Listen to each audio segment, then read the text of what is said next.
Hello everyone, आज की class में हम पढ़ेंगे क्लास 10th का जो चैप्टर 9 है सम एप्लीकेशंस ऑफ ट्रिग्नोमेट्री, उसका क्वेश्चन नंबर 14। ये क्वेश्चन बहुत इंपॉर्टेंट है, बोर्ड में काफ़ी टाइम्स आया हुआ है। ठीक है, तो इसको ढंग से पढ़ लो और समझ लो ये किस तरीके से करना है। इस देखते हैं क्वेश्चन नंबर 14 को। इस एक्सरसाइज का क्वेश्चन नंबर 14 है हमारा, a 1.2 metre tall girl spots a balloon moving with the wind in a horizontal line at a height of 88.2 meter from the ground. The angle of elevation of the balloon from the eyes of the girl at any instant is 60 degree. After some time, the angle of elevation reduces to 30 degree. Find the distance traveled by the balloon during the interval. तो question में हमसे कह रखा है कि एक लड़की है, वो क्या कर रही है, आसमान में कोई क्या है, एक बलून उड़ रहा है और उसको देखती है तो उसकी आंखों से एंगल कितने का बनता है, 30 डिग्री का। और जो बलून है वो हॉरिजॉन्टल लाइन में चल रहा है। हॉरिजॉन्टल का मतलब है इस तरीके से लाइन, जो वर्टिकल होती है वो सीधी खड़ी होती है, हॉरिजॉन्टल जो इस तरीके से स्ट्रेट लाइन में चलती है। ठीक है, तो बलून जो है वो क्या कर रहा है, इस तरीके से क्या कर रहा है, यहाँ था और यहाँ से उड़ते उड़ते वो क्या कर पहुँच गया है, यहाँ पहुँच गया है। और उसके बाद जो उसका एंगल है जो 60 डिग्री का बन रहा था वो अब कितने का बन रहा है उस लड़की की आंखों से, 30 डिग्री का। तो हमें बताना है कि जो ये बलून है, यानी ये बलून यहाँ था और यहाँ से यहाँ तक उसने कितनी डिस्टेंस कवर की, या दूसरे तरीके से हम देखें तो कितने डिस्टेंस में, यानी कितनी देर के बाद या कितनी दूरी पर जाते ही उसका जो आंखों से 60 डिग्री का एंगल बन रहा था वो कितने डिग्री का हो गया, 30 डिग्री का। ठीक है, तो ये इसका फिगर हमें क्वेश्चन में दिया हुआ है। तो देखो फिगर देख लेते हैं एक बार। फिगर में क्या है, एक लड़की है और वो क्या कर रही है, यहाँ से जो बलून है वो यहाँ उड़ रहा है। यहाँ से जब उस बलून को देखती है तो एंगल कितने का बन रहा था उसका, 60 डिग्री का। और फिर बलून क्या है, यहाँ से उड़ते उड़ते यहाँ पर पहुँच गया तो उसका एंगल कितने का बनने लगा लड़की का, आंखों से 30 डिग्री का। ठीक है, और हमें क्या बताना है, इन दोनों के बीच की, क्वेश्चन में हमसे क्या पूछा है, इन दोनों के बीच की डिस्टेंस पूछी है। तो सबसे पहले देखो लड़की कितनी लंबी है, 1.2 मीटर, और जो ग्राउंड से बलून की जो डिस्टेंस है वो टोटल कितनी है, 88.2। तो सबसे पहले हम क्या करते हैं, यहाँ से पॉइंट मान लेते हैं, ये हो गया हमारा A, ये हो गया B, ये C, ये D और ये E। ठीक है, तो सबसे पहले क्या करते हैं हम BC, यानी ये जो डिस्टेंस है जहाँ से वो लड़की देख रही है और बलून के जो बीच की हाइट है पहले वो निकाल लेते हैं। अगर ये पूरा हमारा 88.2 का है तो ये जो है यहाँ से यहाँ तक का कितना होगा हमारा, 88.2 माइनस 1.2। देख लो फिर, देखो लड़की की हाइट यहाँ से कितनी है, 1.2 मीटर की, और ये पूरी जो हाइट है वो कितनी है, 88.2 की। तो हमें यहाँ से लेके और यहाँ तक के बीच की अगर डिस्टेंस निकालनी है तो वो क्या करना पड़ेगा, 88.2 में से हमें क्या माइनस करना पड़ेगा, 1.2, यानी लड़की की हाइट माइनस करनी पड़ेगी। तो जब इसमें से इसको माइनस करेंगे तो कितना आ जाएगा हमारा, 87।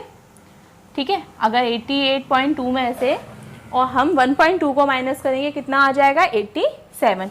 इट मीन्स यहाँ से यहाँ तक की जो हाइट है हमारी वो कितनी है, 87 मीटर। और अगर ये 87 मीटर है तो ये भी कितनी होगी, 87 मीटर। ठीक है, अब उसके बाद हमें क्या करते हैं, इन दोनों के ये जो है x मान लेते हैं और इसको क्या मान लेते हैं हम, y। ठीक है, कोई दिक्कत तो नहीं है, हम मान लेते हैं कि ये दोनों जो बलून के बीच की डिस्टेंस है वो कितने की है, y है। ठीक है, अब क्वेश्चन सॉल्व करते हैं इसका। तो let the distance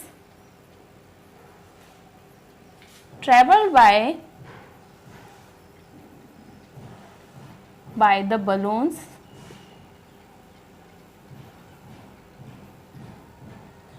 during the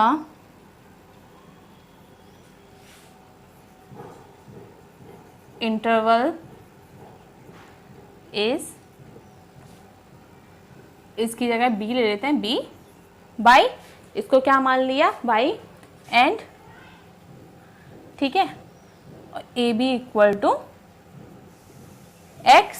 अब हमारे पास क्या है, बलून की हाइट तो है कि हमसे कितनी दूरी पर है, यानी ग्राउंड से कितनी ऊंचाई पर है। अब हमने क्या कर लिया, ए बी क्या मान लिया है x और बी डी क्या मान लिया है इसमें y। तो सबसे पहले क्या करते हैं, x की वैल्यू निकाल लेते हैं। ठीक है, तो x की वैल्यू निकालने के लिए हमें कौन सा ट्रायंगल लेना पड़ेगा, ए बी सी। तो चलो यहाँ पे ये ए बी सी ढंग से दिखाई नहीं दे रहा, तो इसको क्या करते हैं, ब्लैक से लिख लेते हैं। ठीक है, इसको मान लिया पॉइंट को हमने ए, ये हो गया हमारा बी और ये हो गया हमारा सी, यहाँ ये हो गया हमारा डी और ये हो गया ई। ठीक है, इन पॉइंट्स को भी हम इसी तरीके से मान लेते हैं। ये कितने हो गए हमारा x और ये हो गया हमारा y। अब ढंग से दिखाई देगा। ठीक है, अब सबसे पहले हम कौन सा ट्रायंगल लेंगे, ए बी सी। ठीक है, तो यहाँ लिखते हैं हम, in triangle A B C में वी हैव। ठीक है, ए बी सी में हमारे पास क्या है, पहले तो देख लो, ए बी सी अगर यहाँ से पूरा देखा जाए तो ये एंगल कितने का बन रहा है, 60 डिग्री, यानी थीटा जो मिला हुआ है हमें वो 60 डिग्री का मिला हुआ है। और लगाएंगे भी हम क्या, टेन थीटा, यानी परपेंडिकुलर अपॉन बेस। तो यहाँ पे हमारा जो आएगा वो क्या आएगा, टेन थीटा कितने का है, 60 डिग्री का। तो टेन 60 डिग्री इक्वल टू ये कितना है हमारी परपेंडिकुलर बी सी, और जो बेस है वो हमारा कितना है, ए बी। यहाँ पर टेन 60 की वैल्यू हमारी कितनी होती है, √3। बी सी हमें कितना मिला हुआ है, 87, और ए बी जो मिला हुआ है वो हमें कितना मिला हुआ है, x।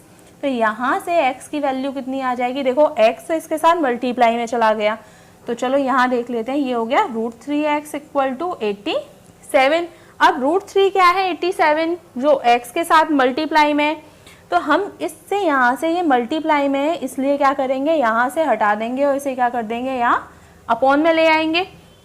अब रूट में संख्या रहती नहीं है, डिनोमिनेटर जो है वो रूट में नहीं होता, तो क्या करेंगे, इसको रेशनलाइज करेंगे। रेशनलाइज करने के लिए √3 का न्यूमरेटर से भी मल्टीप्लाई कर देंगे और डिनोमिनेटर से भी।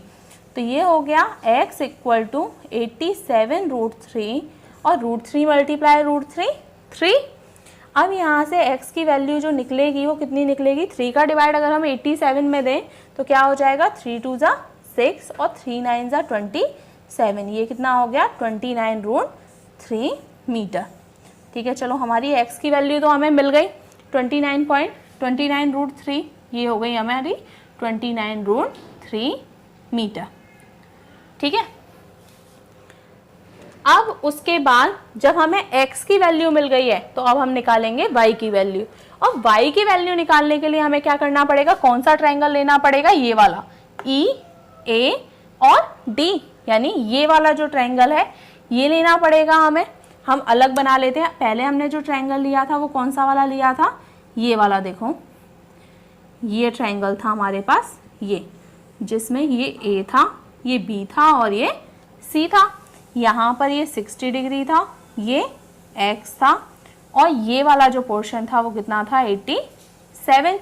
अब जो इस बार ट्रायंगल लेंगे तो इस बार ट्रायंगल हमारा कौन सा आएगा, ADE। तो इसको हम यहाँ क्या करते हैं, अलग से बना लेते हैं तो हमें प्रॉब्लम नहीं होगी। ADE का मतलब हो गया हमारा ये ट्रायंगल इस तरीके से है, ये है A, ये D और ये E। ADE में अगर एंगल A देखें तो कितने का है, ये 30 डिग्री का है। ठीक है, और ये पूरी जो डिस्टेंस देखें तो यहाँ से एक तरीके से ये x है और ये वाली क्या कितनी है, y है। यहाँ से अगर डिस्टेंस देखें तो ये इतना पॉइंट क्या है, ये B पॉइंट है, बीच में ये x है और ये कितना है, y है। यानी इस पूरे की जो डिस्टेंस है वो कितनी है, x प्लस y।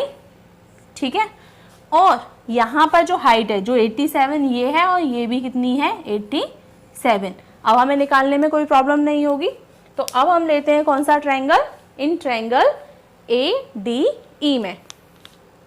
चलो ट्रायंगल लिया हमने यहाँ,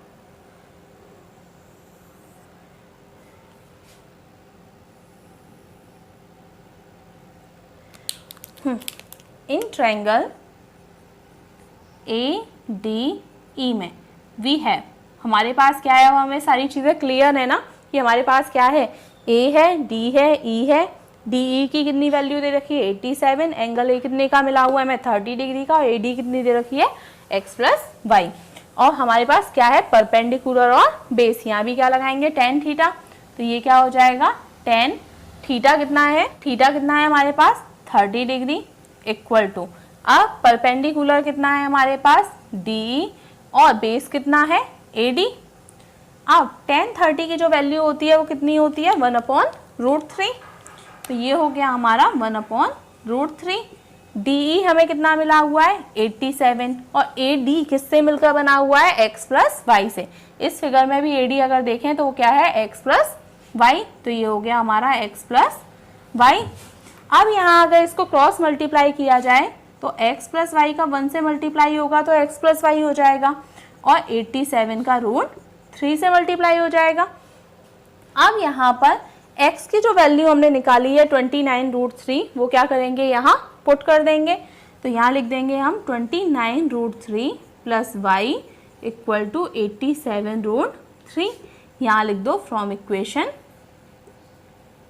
फर्स्ट, इसको रफ कर देते हैं, अब इसकी ज़रूरत नहीं है तो यहाँ लिख देते हैं from equation first x equal to 29√3, इसको इक्वेशन 1 मान लेते हैं। ठीक है, अब ये यहाँ इसके साथ प्लस में इधर किस में जाएगा माइनस में, तो y इक्वल टू क्या हो जाएगा 87√3 माइनस 29√3। यहाँ से जो y की वैल्यू आएगी वो कितनी आएगी √3, तो देखो रहेगा। अब 87 में से क्या करेंगे 29 को माइनस करेंगे, अब 17 में से 9 को माइनस किया 8, और 7 में से 2 को माइनस किया 5, ये कितना हो गया 58√3। या तो y की वैल्यू क्या होगी क्वेश्चन में इतनी दे रखी होगी, या इसके अलावा जो दूसरी है वो क्या दे रखी होगी y इक्वल टू 58 मल्टीप्लाई 1.732, या फिर क्या करेंगे y की वैल्यू 58 मल्टीप्लाई √3 की वैल्यू कितनी है 1.732, इसका क्या करना मल्टीप्लाई कर लेना और आंसर आ जाएगा। अब हम लिखेंगे कैसे, हमसे क्या पूछा गया था, find the distance travelled by the balloon during the interval, तो लिखेंगे द डिस्टेंस, बहुत आसान है, जो लास्ट में पूछा है वही लाइन लिख दो, the distance travelled by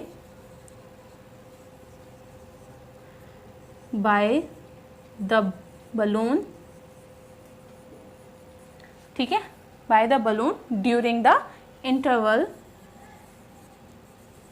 during the interval is 58√3 metre, answer. ठीक है, ये हो गया हमारा क्वेश्चन नंबर 14। आज की क्लास में इतना ही।